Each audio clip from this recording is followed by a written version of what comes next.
Bonjour à tous et bienvenue dans Daily News. C'est votre JT quotidien pour décrypter toute l'actualité qui se passe sur cette nouvelle édition du Cial. Dans un instant, je vais recevoir mon invité qui est juste ici, c'est Victor Delpierre, qui nous parlera des animations de l'Inspire Drink et pas que, parce qu'il a apporté quelques surprises. Je ne sais pas si vous voyez tout ce qu'il y a sur ce plateau, mais dans un instant, on découvrira ce que c'est. Mais pour l'heure, si vous n'étiez pas là hier, eh bien, je vous propose de découvrir en images un petit best-of des meilleurs moments de cette première journée.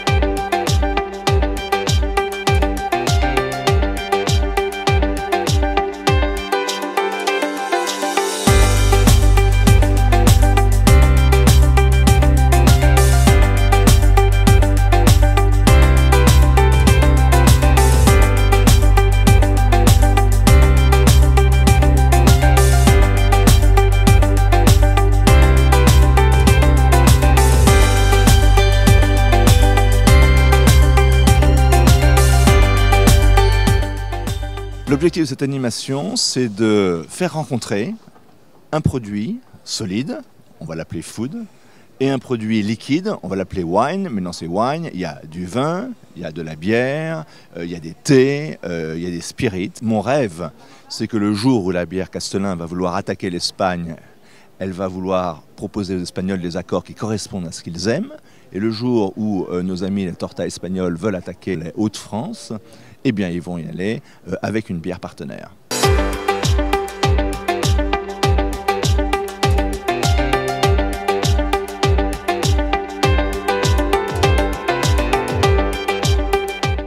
Joël Rebuchon, bonjour. Vous êtes venu à ce Cial 2016 et vous allez demain être parrain d'un concours qui en est à sa première édition. C'est important pour vous de transmettre l'art culinaire? Déjà, c'est important d'être ici parce que c'est la plus belle vitrine qu'on peut trouver aujourd'hui dans l'alimentation. Je crois que c'est quand même un salon qui est unique. Et en plus, demain, c'est un concours qui s'adresse surtout à des jeunes, donc à des jeunes espoirs. Et d'être là, de les soutenir, de les encourager. Renato Favero, vous allez faire des démonstrations cet après-midi. Qu'est-ce qu'on va cuisiner? Cet après-midi, je vais préparer un risotto avec une espuma de truite fumée, popcorn d'amarante, voilà. Eh oui, popcorn d'amarante, donc sans gluten, voilà, sur un panais.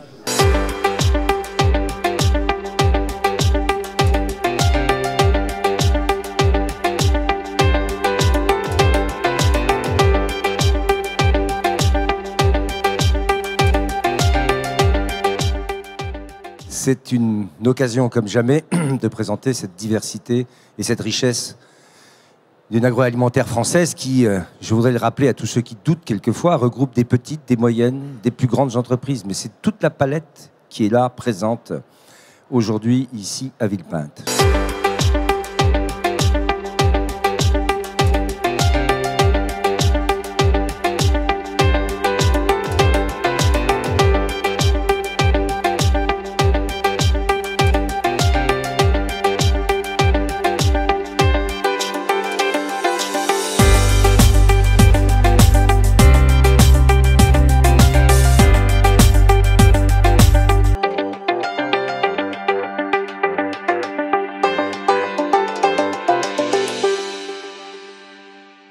Voilà, c'était le best-of tout en images de ce qui s'est passé sur cette première journée où on vous voyait, Victor Delpierre. Bonjour. Bonjour. Merci d'être venu ici pour nous parler un petit peu de votre actualité et ce que vous faites ici au Cial, parce que vous êtes, alors on va donner le titre, comme ça va calmer un peu tout le monde, parce que, allez hop, le champion du monde barista et cocktail 2013. C'est quoi le concours barista ? Eh bien, tout simplement, le barista, c'est le sommelier du café. Donc, il y a un parallèle entre le monde du vin et le monde du café. D'accord. Et cocktail ? Et le cocktail, tout simplement, parce que c'est beaucoup plus festif.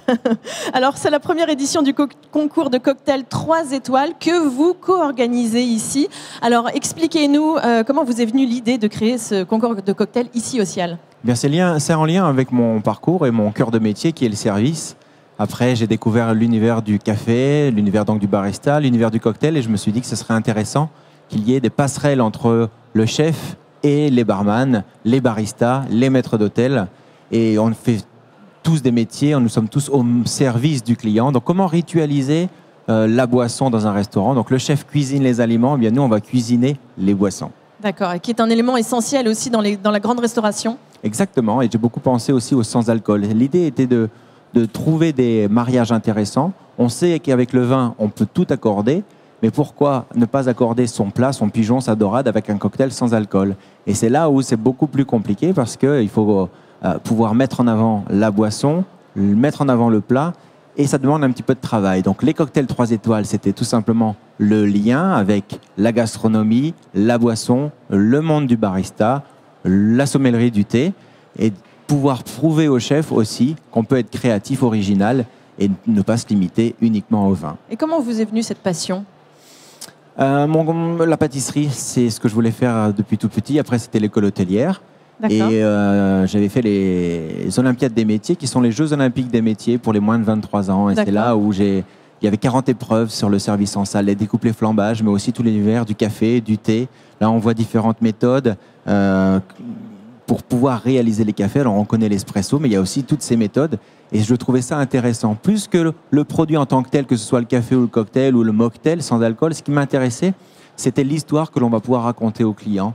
Et ce rituel de dégustation, par exemple, café, cognac, cigare, qui a été ma signature pour les championnats du monde, c'était tout simplement imaginer comment le maître d'hôtel au restaurant puisse rassembler fumeurs et non-fumeurs autour de ce trio. Étant non-fumeur, je voulais vraiment pouvoir proposer une boisson qui ne soit pas uniquement masculine, mais qui puisse fédérer tous les clients, un moment de convivialité à la fin du repas. D'accord. Alors, qui sont ceux qui ont pu participer au concours 3 étoiles d'hier?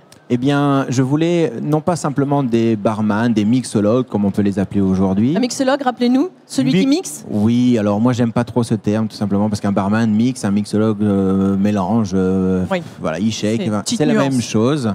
Ce qui m'intéresse, c'était vraiment la personnalité, la création, c'est-à-dire que au-delà de la technique qui est importante, certes, mais ce que je voulais, c'était trouver des créateurs, des personnages. Donc il y avait un musicien que j'ai rencontré qui est absolument incroyable, qui nous a fait des cocktails formidables. Alors il a pêché par un petit peu son manque de technique ou plutôt d'organisation, mais par contre les boissons étaient très intéressantes. Et d'ailleurs, son cocktail a été le coup de cœur de Lydia Gauthier, avec qui j'ai écrit le livre Tea Tale, parce que justement, son cocktail à base de thé et de tisane était formidable. Donc c'est très intéressant. Il y avait aussi une journaliste qui a écrit pour le magazine 3 étoiles. Oui, qu'on a vu dans les images ici. Exactement. Il y avait Steven Herry qui a été champion de France Coffee and Good Spirits.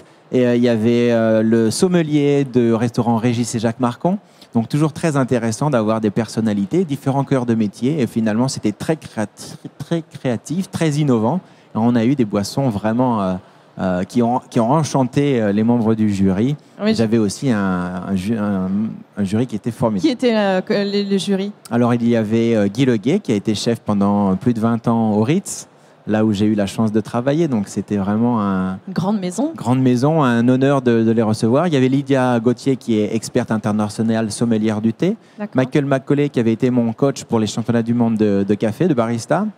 Et il y avait également la maison Combier, qui est une maison qui a beaucoup de produits qui ont chacun leur histoire. C'est-à-dire que ce n'est pas simplement une marque qui a un produit qui fait l'histoire de la marque, mais qui a beaucoup de produits, beaucoup de liqueurs, de spiritueux qui font les lettres de noblesse du monde du cocktail. Alors, il aurait fallu une émission entière pour vous présenter tout ce que vous avez fait. Malheureusement, le temps nous est compté. On va parler de vos ouvrages que vous avez réalisés. Alors, il y en a 2.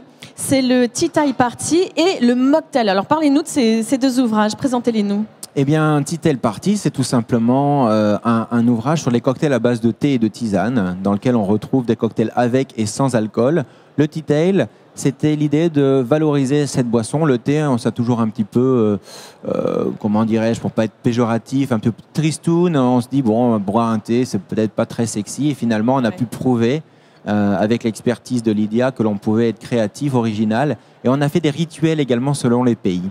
Bah oui, je vois la réunion des fruits ici. Dans le livre Mocktail, qui est lui un livre sur les cocktails sans alcool, j'ai invité également Laure Platio, chef pâtissière. J'ai invité d'autres personnalités qui ont avec leur univers, créer des cocktails, pourquoi pas des cocktails gourmands par exemple, ou des cocktails vraiment...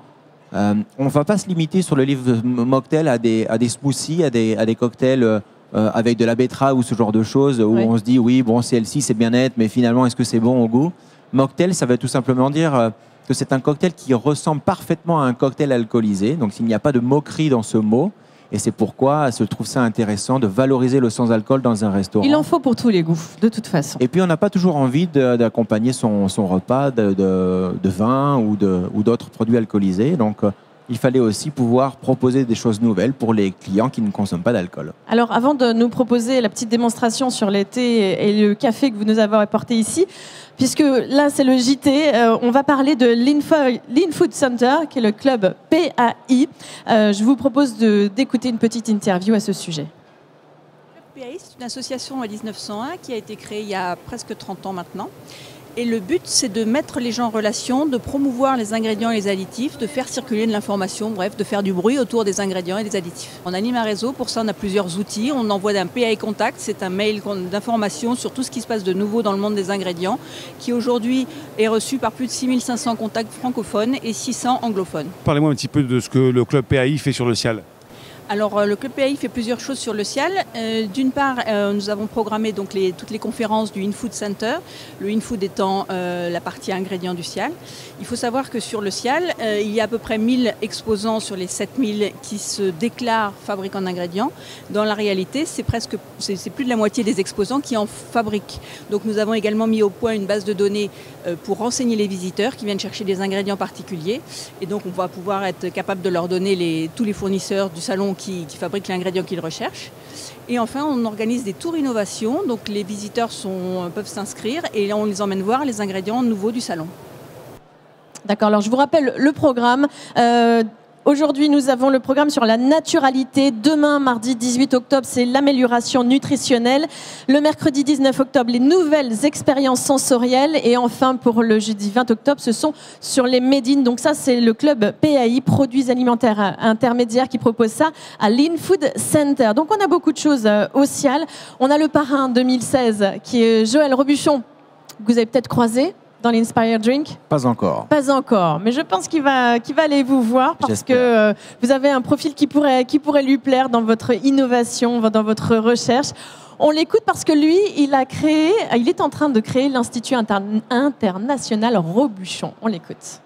La formation est très importante. C'est quelque chose qui me tient beaucoup à cœur. D'abord, je vais faire d'ici 1 an ou 2 un institut à côté dans la région où je suis né, à Montmorillon, à côté de Poitiers, en partenariat avec l'école de Lausanne. Et je ne vais pas vous faire la réputation de l'école de Lausanne, où on pourra accueillir 1500 élèves. Alors donc vous voyez que demain, de participer, de parrainer ce concours me tient beaucoup à cœur. Donc c'est vrai que lui, il a fait beaucoup de concours. Vous en avez fait beaucoup aussi? Oui, j'en ai fait beaucoup. Alors, je les ai jamais fait pour les gagner. Je les ai toujours fait pour rencontrer des professionnels, pour se remettre en question, partager. La transmission, c'est très important. La formation également. Et aujourd'hui, j'accorde beaucoup d'importance aux jeunes pour justement transmettre notre amour du métier. J'ai la chance d'avoir toujours voulu faire ça. Et aujourd'hui, c'est difficile. On a toujours cette image de nos métiers assez difficiles, assez complexes. Et finalement, jamais j'aurais pu imaginer être avec vous aujourd'hui. Donc j'étais en tant qu'étudiant visiteur du Cial. Aujourd'hui, je suis là pour partager des choses. C'est un vrai vivier de produits et on peut vraiment s'amuser avec tout ce que le Cial nous propose. Et peut-être que demain, vous serez aussi invité au Quai d'Orsay par Jean-Marc Ayrault parce que le Cial a été convié hier pour participer à une conférence sur l'alimentation durable et l'innovation. Comment relever ce défi du 21e siècle? On est allé les voir et regarder ce qu'on a trouvé.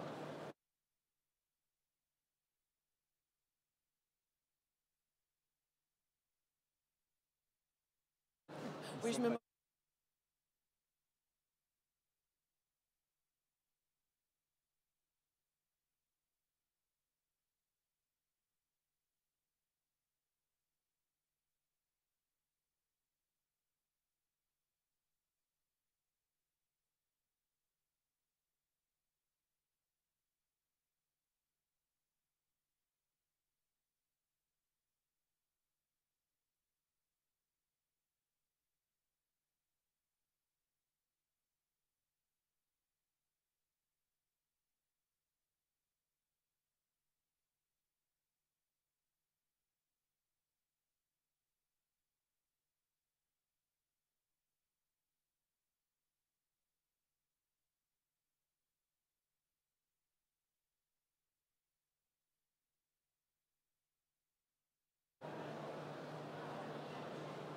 Donc voilà des images du Quai d'Orsay. Victor, ça vous fait rêver cet univers un petit peu luxe?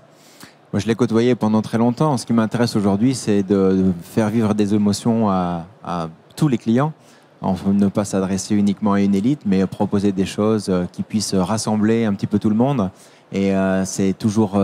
les étoiles, les paillettes, ça fait toujours rêver, mais finalement... Je dis le luxe, parce que Quai d'Orsay, il y a des beaux lustres, c'est vrai que c'est magnifique. Oui, tout à fait. Ce sont toujours des univers très particuliers, toujours intéressants à côtoyer, à vivre. Mais bon, après, la réalité, elle est un petit peu autre. Donc, ça fait aussi du bien de rencontrer le quotidien, de retrouver aussi... Il y a plein de choses à apprendre de tout le monde. C'est vrai, vous avez raison. Alors, on va se dépêcher parce que je sais que Mathilde Wessel va nous présenter dans un instant les Innovation Break. Avant cela, j'aimerais que vous nous présentiez pour la révolution des cafés récréatifs. Qu'est-ce que c'est ? Bien, c'est tout simplement mon manifesto, mon petit coup de gueule pour les chefs. Ce sont eux-mêmes qui m'ont appris le goût, qui m'ont appris les origines, les terroirs des produits.